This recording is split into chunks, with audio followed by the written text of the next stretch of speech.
हम तुम्हें मुफ्त में मिल गए हैं, तो ये मत समझो कि हमारी कोई कीमत ही नहीं। हमारी कीमत उनसे पूछो जिनके हाथ और दामन खाली रह गए।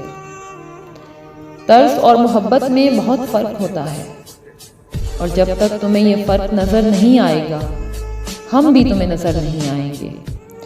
मोहब्बत हमारा हक समझकर हमें दो। तर्स और हमदर्दी की ज़गात अपने पास रखो। हम अपाहज नहीं हैं। सुनो, मोहब्बत करारदाद नहीं है जिसे तोड़ा न जा सके। बोसे ज़बान के नीचे पड़े पड़े जहर बनने लगे तो उन्हें थूका भी जा सकता है। उंगलियों की पूरों में ठहरा हुआ लम्स जब दीमक बनकर बदन को चाटने लगे तो हाथों को तरके ताल्लुक की दीवार से रगड़ा भी जा सकता है।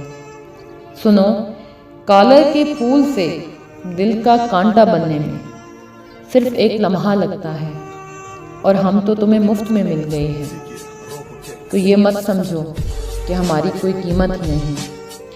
हमारी कीमत उनसे पूछो जिनके हाथ और दामन खाली रह गए हैं।